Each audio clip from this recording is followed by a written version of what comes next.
Welcome to our 10th lecture on fiscal policy, budget, and taxation. In the last couple of lectures, we have had a look at some tax concepts. We looked at direct taxes and indirect taxes. In this lecture, we would be having a look at some analytical, some miscellaneous issues related with general taxation. So we begin.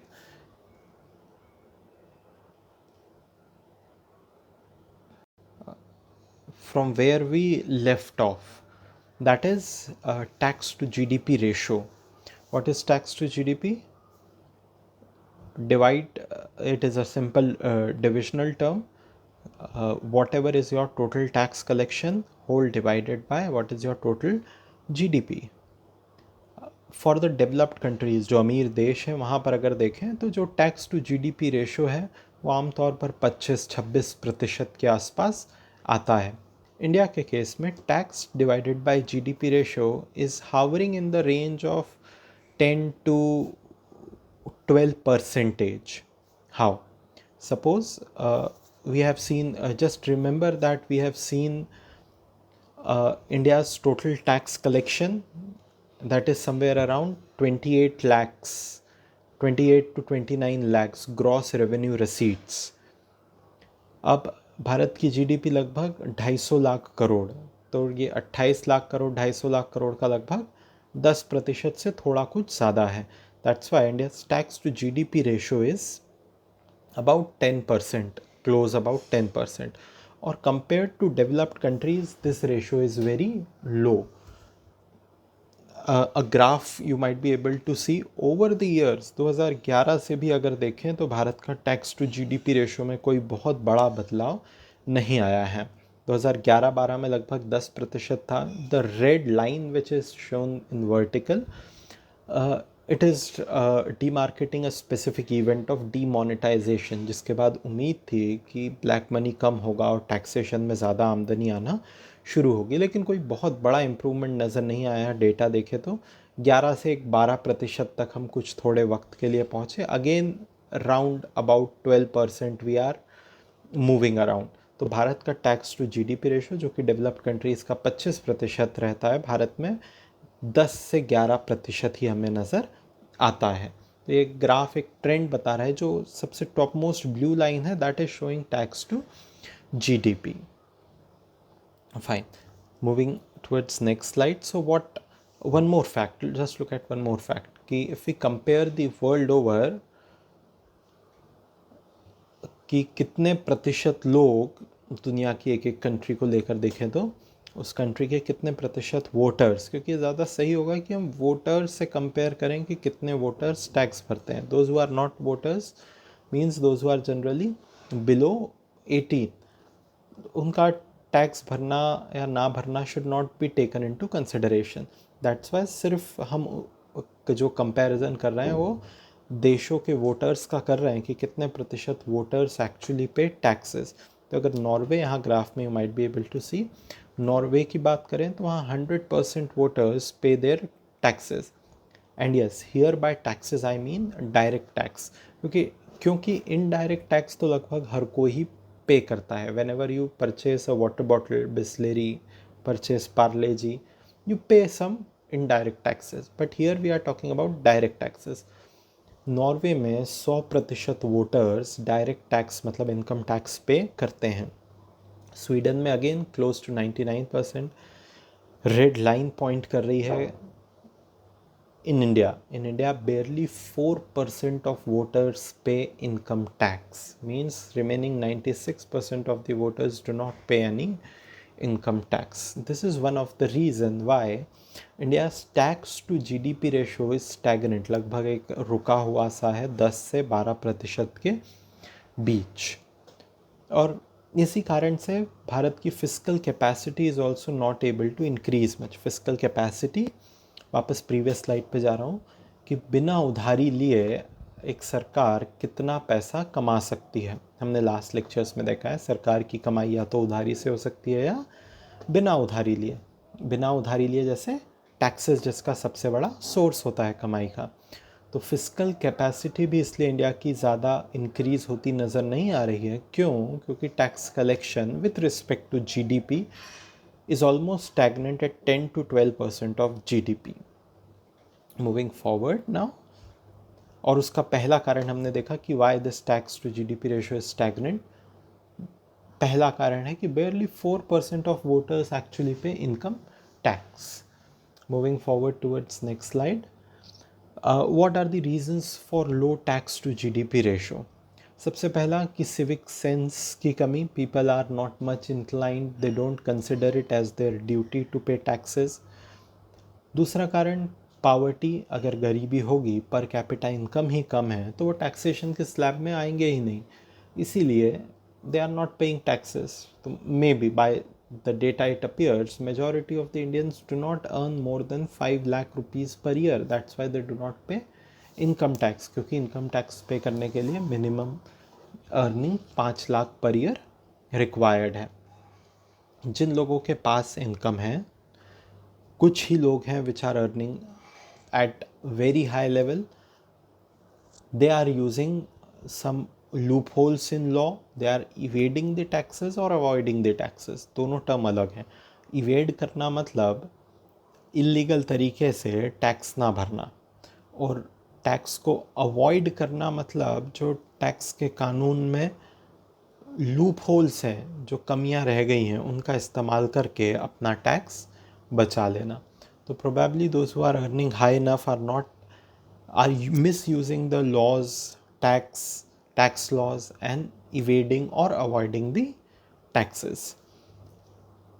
इसी में एक कानून है which generally India super rich and India's companies, India के बहुत अमीर और India की कंपनीज़ कई बार यूज़ करती नज़र आई है, वो है double taxation avoidance agreement.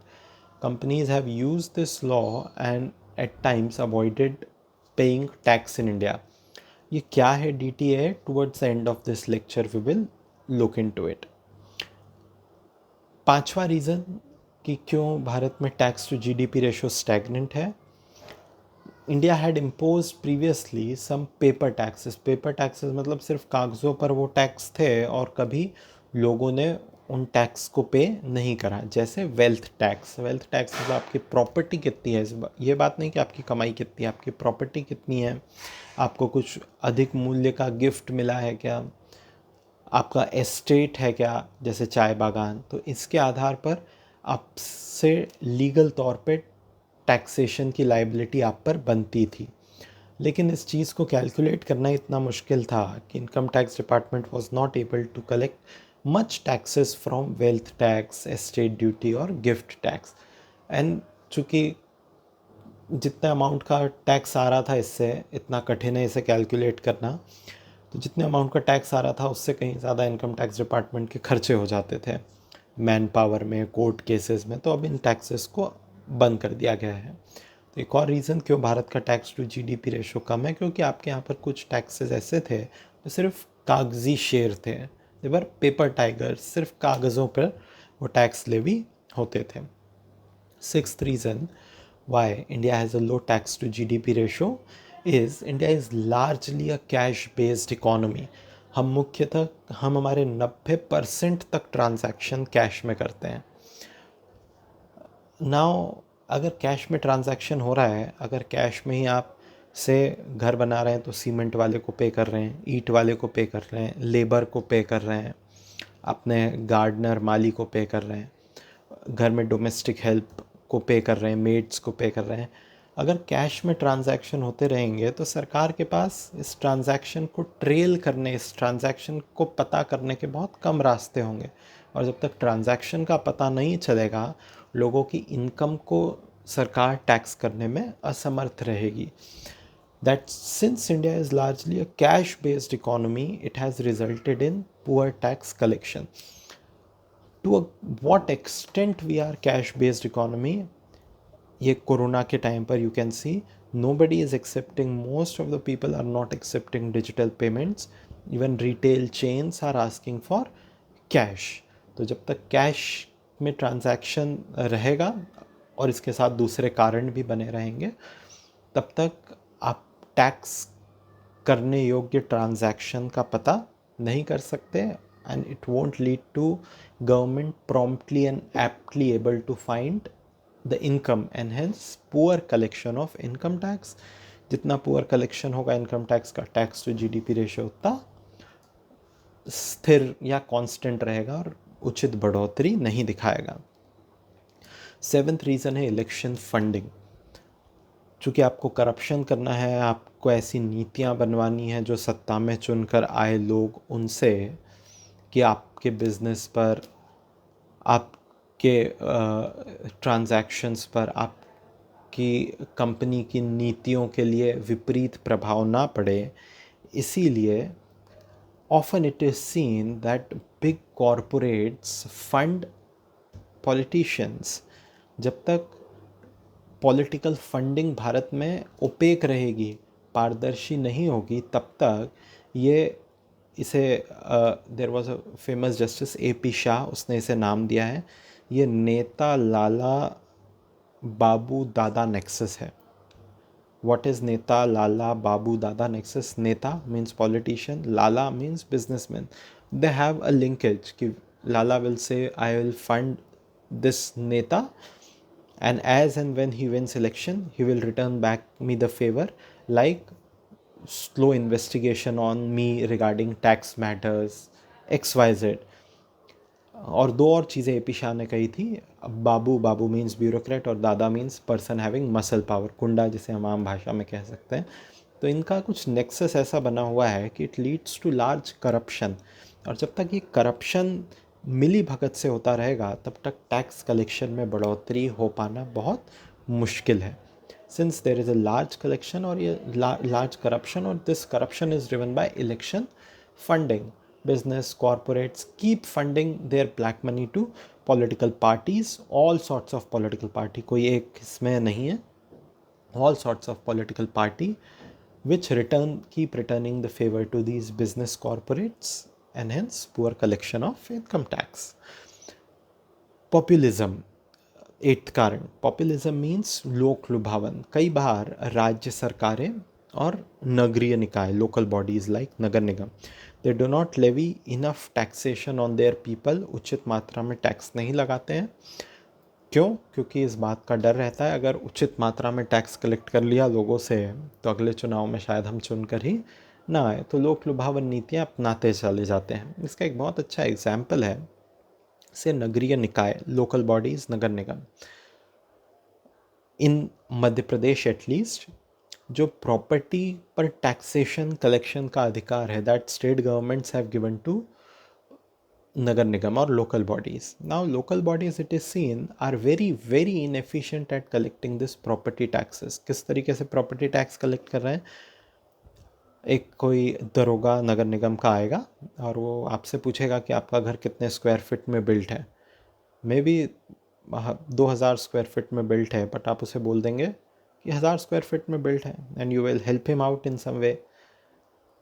He will write on paper कि 1000 स्क्वायर फीट में घर बिल्ट है, तो प्लीज़ इनका जो प्रॉपर्टी टैक्स बनता है वो मात्र इतने रुपए बनता है, जबकि आपका घर बिल्ट है 2000 स्क्वायर फीट में। Means when there is such sort of human intervention, possibility of corruption involved, it leads to poor collection of taxes, which is largely seen in case of India's local bodies, municipal bodies.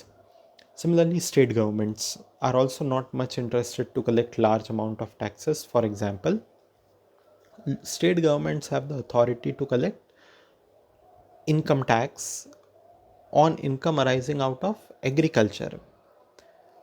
Leave aside the case of poor farmers. Even in Punjab, Haryana, there are farmers who are earning crores per year. Say they export basmati rice, but no state government has wherewithal, himmat, to tax rich farmers, and hence lack of collection of taxes, and hence poor tax to GDP ratio. So these are some of the reasons why India has poor tax to GDP ratio. Moving towards next slide, what are the way forward? तो क्या tax collection बढ़ाने के लिए should we increase the tax rate? No. This is not the right answer कि आपको अगर आपका tax collection बढ़ाना है तो आप लोगों पर इनकम टैक्स बढ़ा दीजिए।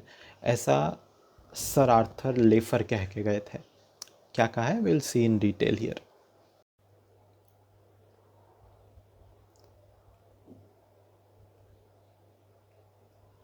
Now, as you can see, this is a Laffer curve. So, Sir Arthur Laffer says that let us plot a graph. On the x axis you should have the tax rate, जैसा कि दिख रहा है 0% का income tax, 15%, 60% या 100%। ये x access पर आप ड्रॉ कर लीजिए और y एक्सेस पर टैक्स रेवेन्यू 1 लाख करोड़ या 1 बिलियन, 0 बिलियन, 2 बिलियन, 3 बिलियन, इस तरीके से आपके टैक्स का रेवेन्यू कलेक्शन, डायरेक्ट टैक्स की बात हो रही है यहाँ पर। Now as you keep increasing the tax rate, पहले 0% था,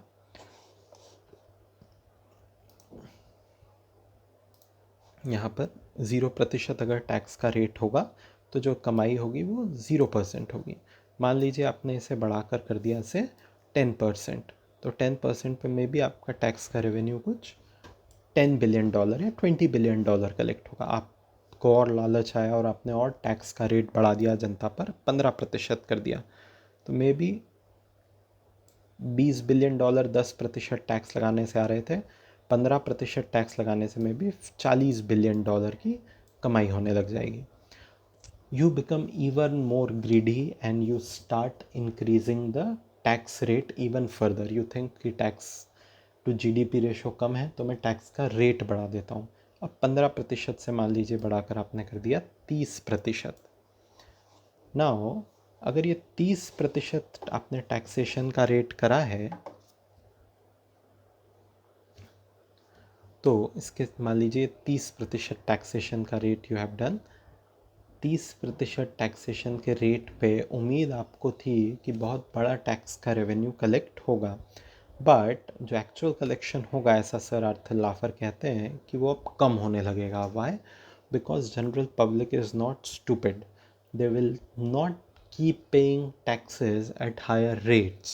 They will start avoiding and evading taxes if you keep your taxation rate extremely high. This is what in fact happened with India prior to 1990. 1990 के पहले एक वक्त पर, at least during emergency, taxation rate went as high as 97%, highest bracket से surcharge मिलाकर, मतलब 100 रुपये कमाइएगा तो 97 सरकार को देने हैं। हु विल शो देन कि मैं 100 रुपये कमाता हूँ? People will convert it into black money and then show कि हम तो 10 रुपये ही कमाते हैं, इसका ले लो आपको जो टैक्स लेना है। That's why sir Arthur Laffer says कि टैक्स रेट बढ़ाते बढ़ाते एक वक्त तक आपका टैक्स का रेवेन्यू कलेक्शन भी बढ़ेगा, लेकिन उसके बाद अगर टैक्स रेट आपने और बढ़ाया then people will start avoiding and evading the taxes and you will face a loss in tax revenue, जैसा कि इस ग्राफ से हमें नज़र आ रहा है। दैट्स वाई सभी सरकारों की कोशिश होनी चाहिए कि जो वो टैक्स का रेट तय करें वो ऐसा हो जहाँ पर मैक्सिमम रेवेन्यू कमाया जा सके। ये जो ग्राफ की टिप यहाँ पर नज़र आ रही है top most, if you can see here this one, कि रेवेन्यू मैक्सिमाइजिंग पॉइंट इस केस में 15%। तो अगर 15% रखते हैं तो आप लोग खुशी खुशी टैक्स देंगे और आपको सबसे ज़्यादा टैक्स का रेवेन्यू मिलेगा। लेकिन इसके बाद अगर आप बढ़ाते हैं तब आपका टैक्स का रेवेन्यू आप देख सकते हैं गिरने लगेगा, क्योंकि लोग ज़्यादा दर पे टैक्स देने के इच्छुक नहीं होंगे, वो टैक्स की चोरी या टैक्स को अवॉइड करना शुरू कर सकते हैं। तो अगर टैक्स टू जीडीपी बढ़ाना है तो एक अच्छा कंसेप्ट ये नहीं होगा कि आप टैक्स का रेट बढ़ाते चले जाएं। एक अच्छा कंसेप्ट ये होगा कि आप टैक्स का बेस बढ़ाएं। अभी टैक्स का बेस क्या होता है?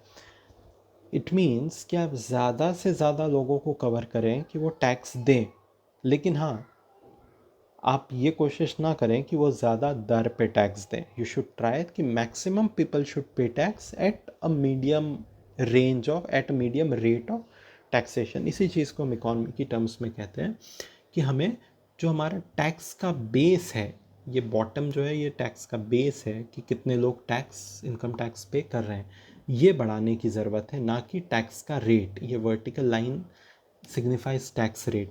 तो एक अच्छा ग्राफ आपका टैक्स टू जीडीपी अगर बढ़ाना है तो क्या होना चाहिए कि आपका टैक्स का बेस बढ़ता चला जाए और टैक्स का रेट कम होता जाए। ये टैक्स का रेट, जितने ज़्यादा लोग टैक्स देंगे उतना कम रेट सरकार को लेवी करने की ज़रूरत होगी। That's why the ideal condition is that tax base should be increased, that is large number of people should be under the ambit of taxation, but tax rate should be decreased generally for everyone. So this is about Laffer curve.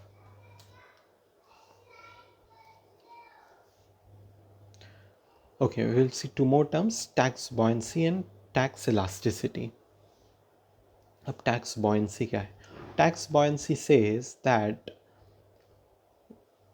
with respect to rise in GDP, GDP बढ़ने से आपके tax collection में कितनी बढ़ोतरी हुई है। अगर GDP 1% से बढ़ी है और आपका जो टैक्स का कलेक्शन है वो 1% से ज़्यादा से बढ़ा है, आपका टैक्स का रेवेन्यू 1% से ज़्यादा से बढ़ा है, then we say that your tax is buoyant. क्यों? क्योंकि आपने बिना टैक्स का रेट बढ़ाए टैक्स कलेक्शन बढ़ा दिया। किस आधार पर? सिर्फ इस आधार पर कि जीडीपी बढ़ी है। कैसे? Will see one example. Suppose that there are say in the 2019 you had in India say 3 pencils were getting manufactured, pencil 1, pencil 2 and pencil 3। हर एक पेंसिल पर जो बन रही थी उस पर सरकार ने मान लीजिए 10% का टैक्स लगाया था। 2020 आते हुए भारत में जीडीपी बढ़ गई। जीडीपी बढ़ गई मतलब गुड्स का प्रोडक्शन बढ़ गया। तो जहाँ 3 पेंसिल बन रही थी, अब पेंसिल 1, 2, 3 और 4, 4 पेंसिल बन रही है और हर पेंसिल पर सरकार 10% का ही टैक्स ले रही है, मतलब टैक्स का रेट नहीं बढ़ाया। अब इस स्थिति में निश्चित तौर पे जो टैक्स कलेक्शन होगा वो बढ़ेगा। क्यों? क्योंकि आपकी जीडीपी बढ़ गई है, गुड्स का प्रोडक्शन बढ़ गया है, तो हर गुड से मिलने वाला टैक्स भी बढ़ जाएगा। अब जीडीपी जिस अनुपात से बढ़ी है, अगर उससे ज़्यादा अनुपात से टैक्स कलेक्शन बढ़े बिना टैक्स का रेट इंक्रीज करे, जैसा कि इस केस में हुआ है, 2019 में भी 10% टैक्स था और 2020 में भी 10% टैक्स है।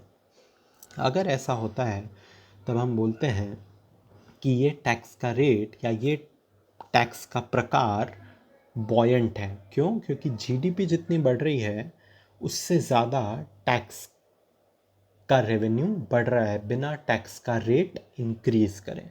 सो such taxes are known as buoyant taxes. कुछ एग्जाम्पल बॉयंट टैक्सेस का जो जीडीपी के बढ़ने के साथ उससे कहीं ज़्यादा गुना से बढ़ते हैं, जैसे income tax, GST.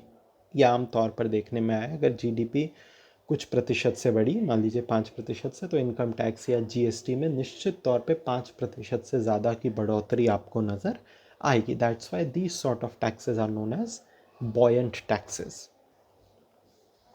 Fine.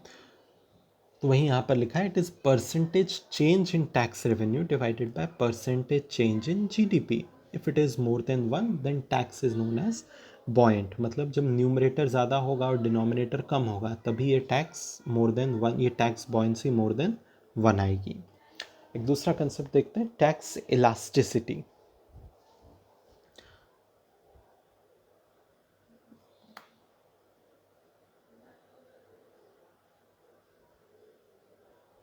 Fine. अब टैक्स इलास्टिसिटी क्या होता है?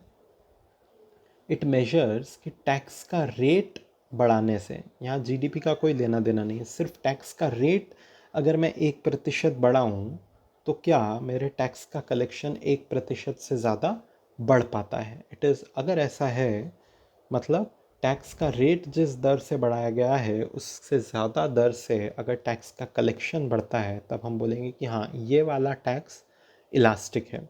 फॉर एग्जाम्पल, सपोज इन 2019 10% का इनकम टैक्स लेवी हो रहा था और जो टोटल इनकम टैक्स कलेक्ट हो रहा था मान लीजिए वो 100 रुपये है।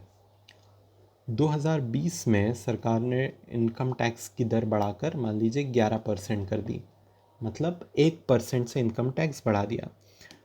1% से इनकम टैक्स बढ़ाने से जो टोटल टैक्स कलेक्शन में इंक्रीमेंट नज़र आया, मे बी वो नज़र आया 110 रुपये। मतलब क्या, 1% मैंने टैक्स का रेट बढ़ाया लेकिन 10% से टैक्स कलेक्शन बढ़ गया। अगर ऐसा जिस टैक्स के साथ नज़र आए उस टैक्स को हम बोलते हैं it is a elastic tax.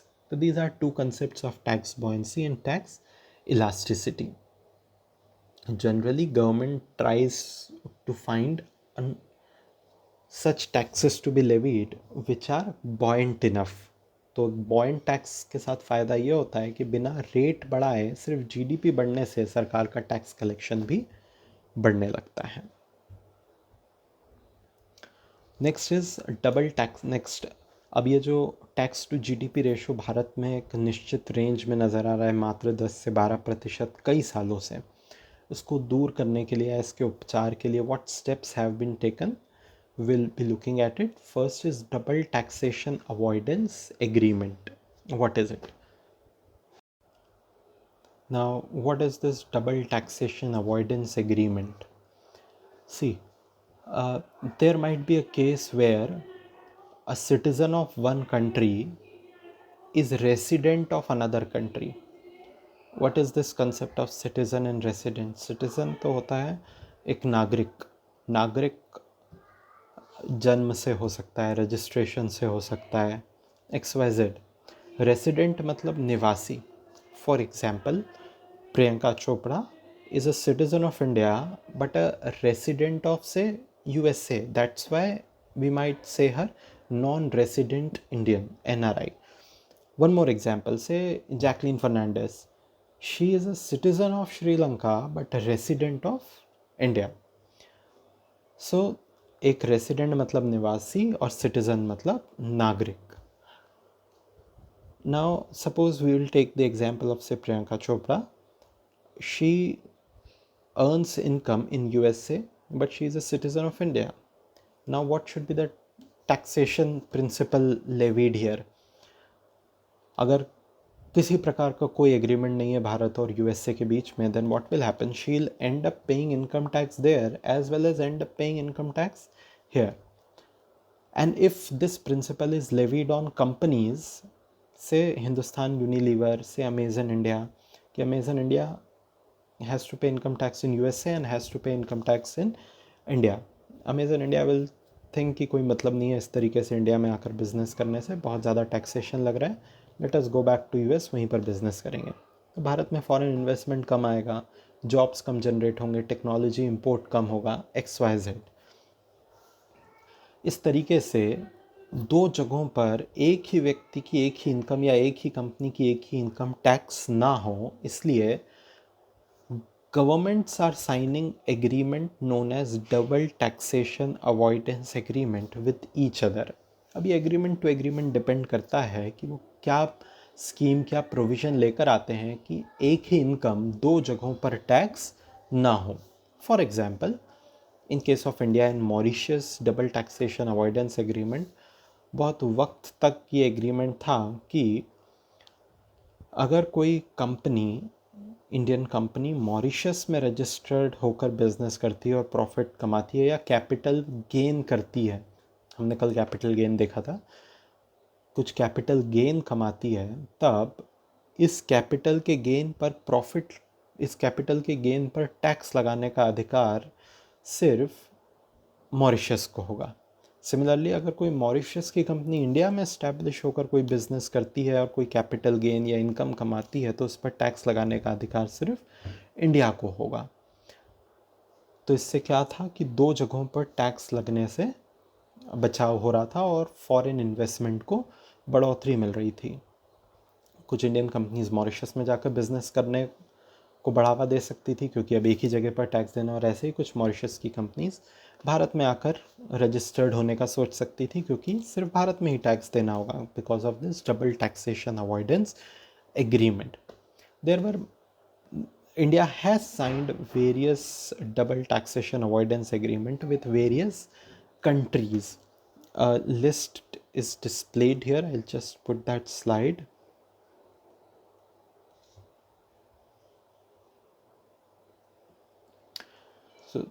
Just have a look at read this DTA, जो बेसिक कंसेप्ट मैंने यहाँ पर समझा दिया है. Moving towards next slide. जैसे Australia, Canada, Germany, Mauritius, Singapore, UAE, UK and USA, and gradually India is adding many to the list. इसके क्या बेनिफिट्स हैं? 2 जगहों पर टैक्सेशन ना लगकर एक ही जगह पर टैक्सेशन लगता है. ये फॉरेन इन्वेस्टमेंट को भी अट्रैक्ट करता है.